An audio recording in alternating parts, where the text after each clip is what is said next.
Hello everyone welcome back to study with Om Prakash YouTube channel. मु ओम प्रकाश आज नहीं आसी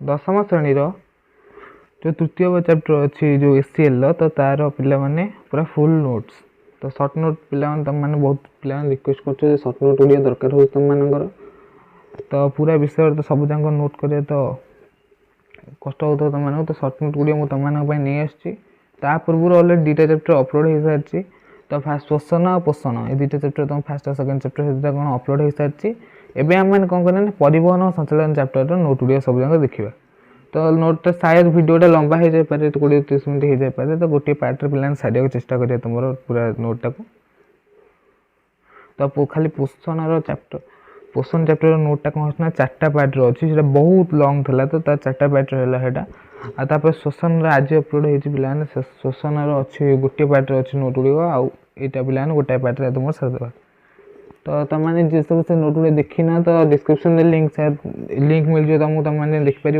ना मो चैनल सेक्शन में प्लेलिस्ट सेक्शन में तुमने से पाइपर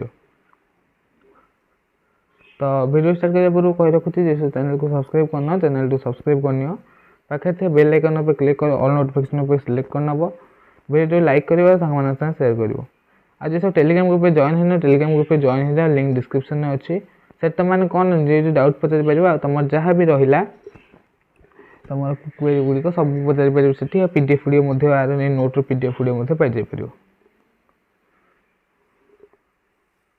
तो देखने उद्भिद मैंने परिवेश जल विभिन्न पोषक अम्लजान और अंगारकाम्ल आदि ग्रहण कर संगृहित पदार्थ मान परिवहन और संचालन संस्था द्वारा गोटे स्थान अन्य स्थान को पहुँचाई थाए तो उद्भिद परिवहन तो यहाँ टॉपिक ना उद्भिद परिवहन देखने कौन ना जाइलेम टिश्यू द्वारा जल और खनिज लवण परिवहन होता है यह चेर ठार उद्भिदर विभिन्न अंश यथा पत्र फल इत्यादि को परिवहन होता है फ्लोएम टिश्यू द्वारा खाद्य पदार्थर परिवहन होता है यह पत्र ठार उद्भिदर अन्य अंश को होता है उद्भिदर जलर परिवहन उद्भिदर जल शोषण प्रक्रिया मूल लोम ठारे होता है पारस्वती पद्धति मूल लोम ठारे अधिक सांद्रता विशिष्ट कोषजीवक को कम सांद्रता विशिष्ट मृत्तिका द्रवण प्रवेश करे केतेक क्षेत्र में मूल लोम कोषजीवक कम सांद्रता विशिष्ट हेले विपाचन शक्ति विनियोग करी अधिक सांद्रता विशिष्ट मृत्तिका द्रवण मूल लोम को प्रवेश करिथाए यही प्रक्रिया द्वय को सक्रिय शोषण कहुए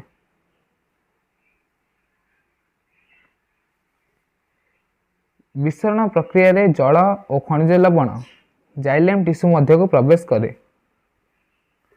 जाइलेम टिश्यूर बाहिका ट्राकिड मूल ठार आरंभ करी गछर अग्रभाग पर्यंत परस्पर संयोजित रही एक अविच्छिन्न जल परिवहन संस्था गठन करती बड़ बड़ वृक्षगुड़िक मूल सृष्टि होता चाप सबु अंश को जल परिवहन पर यथेष्ट न थाए तेणु गछ को उच्छेदन चाप भली निष्क्रिय शोषण करने को पड़े तो तापर कौन ना उच्छेदन माध्यम परिवहन गोटे उद्भिद को उपयुक्त परिमाणर जल राशि प्राप्त होउथिले ताहा पत्रर स्तोम दे उद्भिद मध्य थिबा अतिरिक्त जल वायुमंडल को निर्गत करे यह को उच्छेदन कहुए पत्र कोषरु उच्छेदन हेबा द्वारा सेठारे जल क्षय हुए तेणु सेठारे संश्लेषण चाप सृष्टि हुए संश्लेषण चाप जो जाइलेम जाइलेम को अन्य ना कौन जल परिवहन संस्था रे जल परिवाहित हुए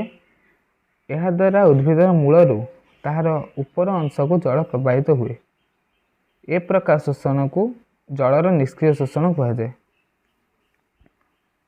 उच्छेदन प्रक्रिया रे जल और से द्रवीभूत धातव लवणर शोषण एवं यार ऊर्ध्व परिवहन हुए यह उद्भिद तापमात्रा मध्य नियंत्रण करे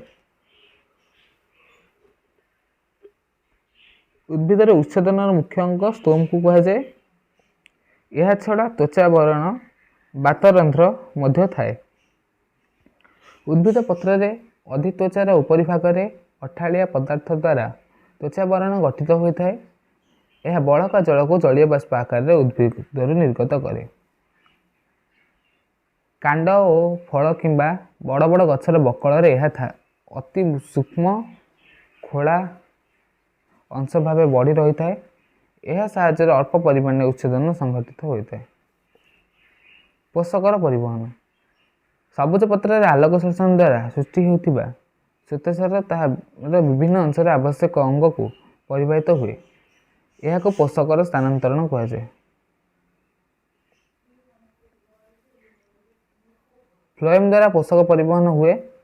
उद्भिद में 3 प्रकार परिवहन होता है, यथा ऊर्ध्व परिवहन, जलर परिवहन। ऊर्ध्व परिवहन कौन है, जलर परिवहन हुए जाइलेम द्वारा। तापर निम्न परिवहन और पार्श्व परिवहन में कौन हुए ना अन्य पोषकर परिवहन हुए कौन ना फ्लोएम द्वारा। जो अंश जल कि खाद्य पदार्थ परिवहन हुए ताकू उत्स कहुए, उत्स बा सोर्स। जो अंश को जल बा खाद्य पदार्थ परिवहन हुए ताकू जमाभुक्त अंश कहुए। जल परिवहन रे उत्स होची मूललोम, जमाभुक्त अंश होची पत्र। तो उद्भिद जो जल परिवहन होती कौन ना जल परिवहन उत्स होची मूललोम, जमाभुक्त अंश होची पत्र। खाद्य परिवहन रे उत्स कौन ना पत्र, आउ जमाभुक्त अंश होची उद्भिदर अन्य अंश। उद्भिद रे जल परिवहन पाई 3टी तत्व प्रदान करा जायछि, कौन ना कौशिक आकर्षण, संशक्ति तत्व एवं मूलज चाप।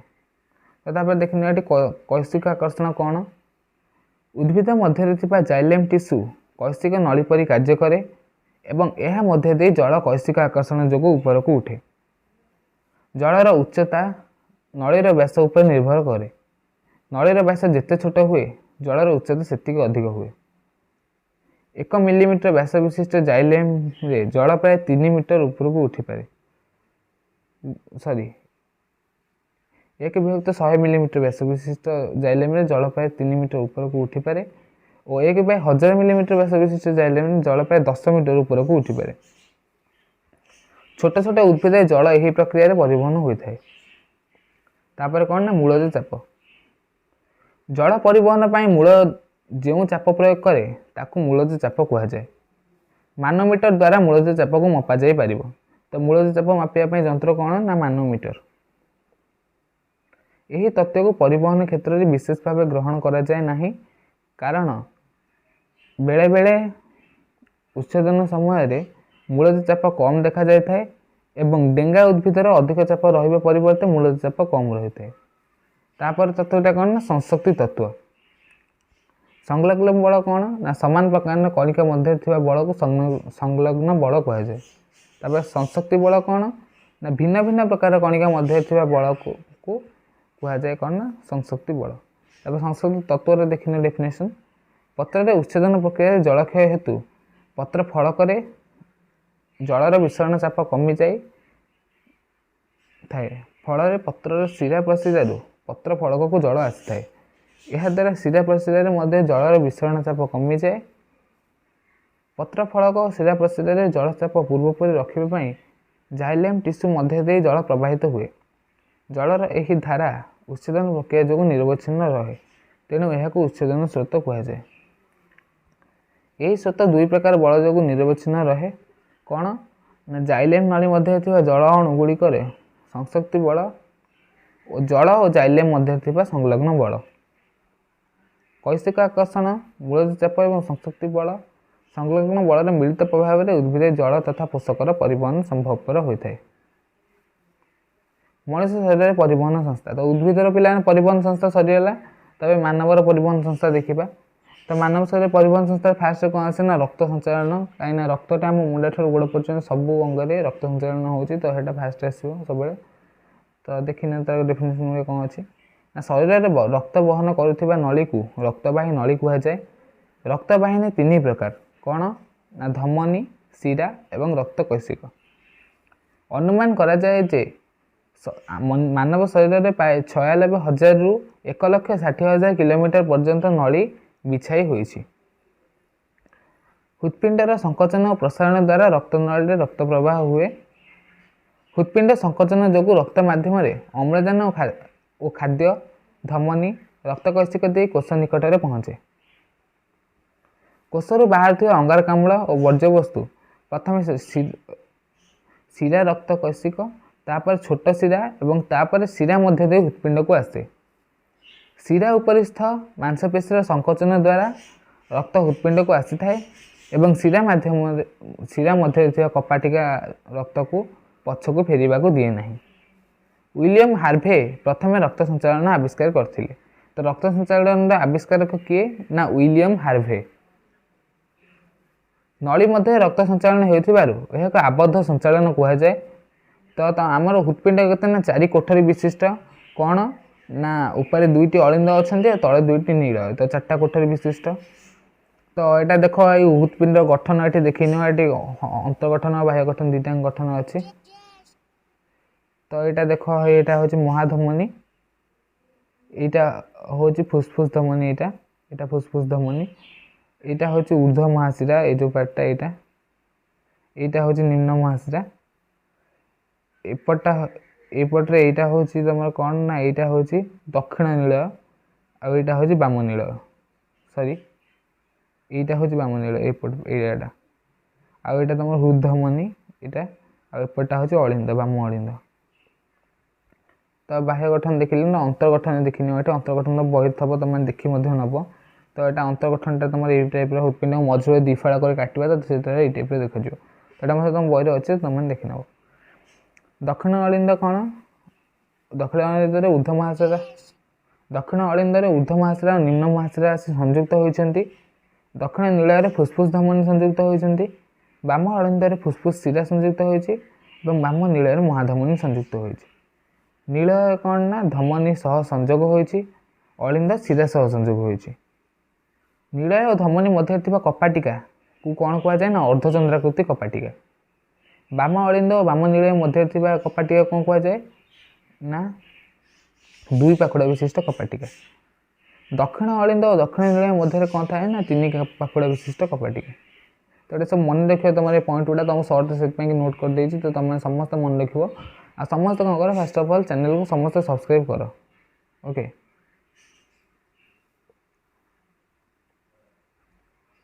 ହୃତ୍ପିଣ୍ଡର ଅବସ୍ଥିତି। ହୃତ୍ପିଣ୍ଡ ବକ୍ଷ ଗହ୍ୱର ମଧ୍ୟସ୍ଥଳୀରେ 2 ଫୁସଫୁସ ମଝିରେ ଓ ମଧ୍ୟଚ୍ଛଦା ଉପରେ ସାମାନ୍ୟ ବାମ ପାର୍ଶ୍ୱକୁ ରହିଥାଏ। ତା ଆକାର କେତେ? ନା 12 ସେମି ଲମ୍ବ ଓ 9 ସେମି ଓସାର, ଓଜନ ପ୍ରାୟ 250-300 ଗ୍ରାମ। ରଙ୍ଗ କ'ଣ? ନା ମାଟିଆ ଲାଲ। ହୃତ୍ପିଣ୍ଡ ଗଠନ କେମିତି? ନା ହୃତ୍ପିଣ୍ଡ 4ଟି ପ୍ରକୋଷ୍ଠ ଥାଏ। ଉପର 2 ପ୍ରକୋଷ୍ଠକୁ ଅଳିନ୍ଦ ଓ ତଳ 2 ପ୍ରକୋଷ୍ଠକୁ ନୀଳୟ କୁହାଯାଏ। ଦକ୍ଷିଣ ଅଳିନ୍ଦ ସହ ଊର୍ଧ୍ୱ ମହାଶିରା ଓ ନିମ୍ନ ମହାଶିରା ଏବଂ ବାମ ଅଳିନ୍ଦ ସହ ଫୁସଫୁସ ଶିରା, ଦକ୍ଷିଣ ନୀଳୟ ସହ ଫୁସଫୁସ ଧମନୀ ଓ ବାମ ନୀଳୟ ସହ ମହାଧମନୀ ସଂଯୁକ୍ତ ହୋଇଥାଏ।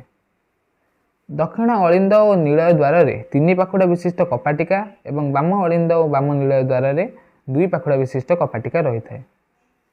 ନୀଳୟ ଓ ରକ୍ତବାହିନୀ ନଳୀ ମଧ୍ୟରେ ଥିବା କପାଟିକାକୁ ଅର୍ଦ୍ଧଚନ୍ଦ୍ରାକୃତି କପାଟିକା କୁହାଯାଏ। ତାପରେ କ'ଣ ରହିଲା ତମର? ହୃତ୍ପିଣ୍ଡର କାର୍ଯ୍ୟ ରହିଲା ତମର। ତାପରେ କ'ଣ ରହିଲା? ନା ହୃତ୍ପିଣ୍ଡର କାର୍ଯ୍ୟ। ତ ବାମ ନୀଳୟ ସଂକୋଚନ ହେବା ଦ୍ୱାରା ଅମ୍ଳଜାନ ଯୁକ୍ତ ରକ୍ତ ମହାଧମନୀ ଦେଇ ଶରୀର ମଧ୍ୟରେ ସମସ୍ତ ଅଂଶକୁ ଯାଏ। 4 ପ୍ରକୋଷ୍ଠ ମଧ୍ୟରୁ ବାମ ନୀଳୟ ଅଧିକ କାର୍ଯ୍ୟକ୍ଷମ ଅଟେ। ଦକ୍ଷିଣ ନୀଳୟ ସଂକୋଚନ ହେଲେ ଅମ୍ଳଜାନ ବିହୀନ ରକ୍ତ ଫୁସଫୁସକୁ ଧମନୀ ଦ୍ୱାରା ଦକ୍ଷିଣ ନୀଳୟ ସଂକୋଚନ ହେଲେ ଅମ୍ଳଜାନ ବିହୀନ ରକ୍ତ ଧମନୀ ଦ୍ୱାରା ଫୁସଫୁସକୁ ଯାଏ। ହୃତ୍ପିଣ୍ଡର ମାଂସପେଶୀକୁ ହୃଦଧମନୀ ବା ହୃତ୍ଶିରା ଦ୍ୱାରା ରକ୍ତ ସଞ୍ଚାଳିତ ହୁଏ। ବାମ ଅଳିନ୍ଦ ଓ ନୀଳୟରେ ଅମ୍ଳଜାନ ଯୁକ୍ତ ରକ୍ତ ଏବଂ ଦକ୍ଷିଣ ଅଳିନ୍ଦ ଓ ନୀଳୟରେ ଅମ୍ଳଜାନ ବିହୀନ ରକ୍ତ ପ୍ରବାହିତ ହୁଏ। ଶରୀରରେ କୌଣସି ଅଙ୍ଗକୁ ରକ୍ତ ଥରେ ଯିବା ବେଳକୁ ଏହି ରକ୍ତ ହୃତ୍ପିଣ୍ଡରେ 2 ଥର ପ୍ରବାହିତ ହୋଇଥାଏ।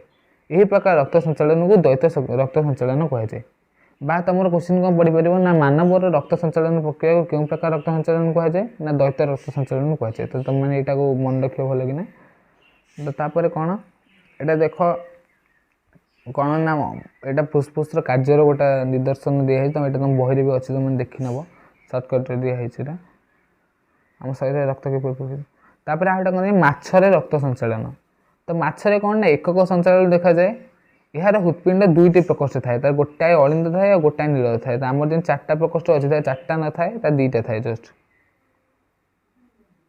ଅଙ୍ଗାରକାମ୍ଳ ଯୁକ୍ତ ରକ୍ତ ହୃତ୍ପିଣ୍ଡରୁ ଗାଲିକୁ ଯାଏ ଏବଂ ସେହିଠାରୁ ରକ୍ତ ଅମ୍ଳଜାନ ଗ୍ରହଣ କରି ଶରୀରର ବିଭିନ୍ନ ଅଂଶକୁ ଯାଏ। ତ ତାପରେ କ'ଣ ନା ବେଙ୍ଗର ରକ୍ତ ସଞ୍ଚାଳନ। ବେଙ୍ଗରେ କ'ଣ ହୁଏ? ନା ବେଙ୍ଗର ହୃତ୍ପିଣ୍ଡ ହୁଏ 3 ପ୍ରକୋଷ୍ଠ ବିଶିଷ୍ଟ। ବେଙ୍ଗର କ'ଣ ଥାଏ? ନା 2ଟି ଅଳିନ୍ଦ ଥାଏ, ଏଇ ଟାଇପ୍ର 2ଟା ଅଳିନ୍ଦ, ତାପରେ ଗୋଟାଏ ନୀଳୟ ଥାଏ ତାର ଏମିତି। दक्षिण अलिंदार अम्लजान विहीन रक्त और बाम अलिंदार अम्लजान युक्त रक्त रही है। उभय अलिंदार संकोचन हेले उभय प्रकार रक्त नीଳରେ पहुँची मिसी जाए। यह मिश्रित रक्त बेंगाल शरीर प्रभावित हुए। तापर कौन ना रक्तचाप। रक्त प्रवाह फल धमनी कांथार जो चाप सृष्टि हुए ताको रक्तचाप कहुए। हृत्पिंड संकोचन बेले धमनी कांथार सृष्टि होता चाप को सिस्टोलिक चाप और हृत्पिंडर प्रसारण बेले धमनी कांथार सृष्टि होता चाप को डायस्टोलिक चाप कहुए। सुस्थ व्यक्ति रक्तचाप कौन ना सिस्टोलिक चाप विभक्त डायस्टोलिक चाप। तो सिस्टोलिक चाप गोटे सुस्थ व्यक्ति के 120 और डायस्टोलिक चाप के 80। तो यहाँ के ना 120/80 मिलीमीटर पारद मान mmHg। तो तुम रक्तचाप कौन ना पारद मान मपा हुए। तो यहाँ मन रख स्पिग्मोमैनोमीटर द्वारा रक्तचाप मपा जाए। धमनी संकोचित हेले रक्तचाप बढ़ी जाए। यह उच्च रक्तचाप हाइपरटेंशन कहुए। तापर रक्त जमाट। शरीर क्षत हेले क्षत टिश्यू और अणुचक्रिका वायु संस्पर्श आसी थम्बोप्लास्टिन बा लिपोप्रोटीन सृष्टि हुए। यह Ca+ कैल्शियम डबल+ आयन उपस्थित प्रोथम्बिन प्लाज्मा प्रोटीन को सक्रिय थ्रम्बिन परिणत करे। थ्रम्बिन प्रभाव में फाइब्रिनोजेन जहाँ प्लाज्मा प्रोटीन कहुए से कौन हुए ना फाइब्रिन परिणत हुए। फाइब्रिन एक जाल परी क्षत स्थान में रही जाए। यही जाल रक्तकणिका और अणुचक्रिका छंदी हो रक्तस्राव बंद हो जाए। अणुचक्रिका वायु संस्पर्श आसले कौन ना थम्बोप्लास्टिन परिणत हुए। तो तापर प्रोथम्बिन कौन ना कैल्शियम आयन ये संस्पर्श आसले थम्बिन परिणत हुए। फाइब्रिनोजेन कौन हुए ना थम्बिन संस्पर्श आसले फाइब्रिन परिणत हुए। तापर फाइब्रिन जाल कौन हुए ना जो वायु संस्पर्श आसी रक्तस्राव बंद करता है। रक्त थी हिपारिन शरीर भितर रक्त को जमाट बांधा दिए ना। रक्त कौन थाए रक्त कौन थाए शरीर भितर रक्त जमाट बांधे ना ता ना हूँ हिपारिन। जोकर लाड़े थी हिरुडिन रक्त जमाट बांधा दिए ना। तो देखिए जो जगह जोक लगी था जमा रक्त जमाट बंद हुए ना। तो कौन से ना से जोक लाड़े गोटे केमिकाल था हिरुडिन। तो से जो भी लगे तुम कटा जगह लगे कौन रक्त से जमाट हेनी कंटिन्यू खंडिया ब्लड बही चलो। तो सोडियम ऑक्जेलेट और पोटासियम ऑक्जेलेट मध्य रक्त जमाट बांधा दिए ना। तो ये सब मन रखिए भल कि तापर पॉइंट हो रक्त वर्ग। कार्ल लैंडस्टेनर रक्त वर्ग आविष्कार 1930 नोबेल पुरस्कार पाई। आरबीसी बाह्य आवरण में प्रोटीन को एंटीजेन कहुए। प्लाज्मा रे थिबा प्रोटीन को एंटीबॉडी कहुए। एक एंटीबॉडी तापाई उद्दिष्ट एंटीजेन को चिन्ह पारे। तुम देखनी कौन ना रक्त वर्ग जार ए आम ब्लड ग्रुप कईटा 4टा। तो ए बी आ ओ। तो तुम 4टा ब्लड ग्रुप। तो ए रक्त जो ए ब्लड ग्रुप कौन एंटीजेन हो कैपिटल ए एंटीबॉडी हो कैपिटल जो स्मॉल बी। तो ताकू रक्त दान किए करें ना ए आ बी ग्रुप जहाँ थब ब्लड से कौन करे ए ग्रुप को रक्त दान करें। आउ ए ग्रुप ठारू ए आ ओ ग्रुप लोक मैंने रक्त ग्रहण करेंगे। तुम स्क्रीनशॉट नहीं पढ़ी नब यहाँ देखी ये पज कर स्क्रीनशॉट नहीं जाए पढ़ी नब यहाँ।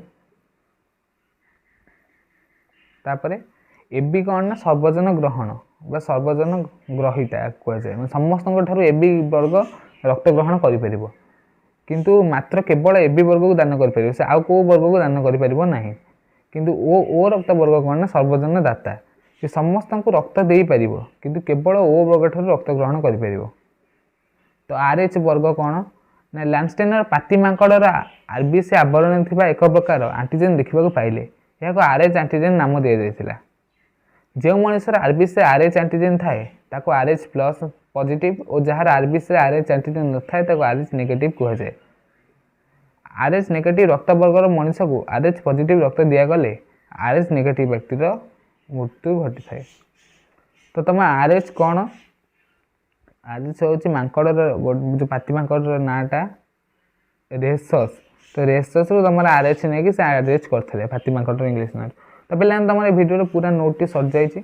तो एपर्यंत भी जी चैनल को सब्सक्राइब करना चैनल को सब्सक्राइब करनी पाखे थे बेल आइकन उपर क्लिक कर ऑल नोटिफिकेशन उपर सिलेक्ट करनब वीडियो लाइक करवा सांग शेयर कर। आज जी सब टेलीग्राम ग्रुप जॉइन है टेलीग्राम ग्रुप शीघ्र जाए जॉइन कर। तो लिंक डिस्क्रिप्शन में अच्छे तो तुम से जॉइन कर। आउ तुम कौन तुम जहाँ भी डाउट रहा तुम कमेंट मध्य पचार पार। मत इंस्टाग्राम में डीएम कर। तो लिंक डिस्क्रिप्शन में अच्छे। आउ मत जाइए जो टेलीग्राम ग्रुप में मत पचारे डिस्कसन ग्रुप में मुझे आंसर देवी आ तुम जहाँ भी दरकार हो तुम मैंने कमेंट माध्यम मत मागिपर तुम विषय 5टी विषय अलरेडी नोट गुड़िक अपलोड हो 5टी विषय अलरेडी अपलोड हो कौन ना क्वेश्चन आंसर और 3टी विषय नोट अपलोड हो तुम मैंने देखी ना सब जान प्लेलिस्ट अच्छे तो तुम मैंने डिस्क्रिप्शन लिंक देदेवी तुम मैंने देखिपर तो भिडियो मुझे समाप्त कर जय जगन्नाथ।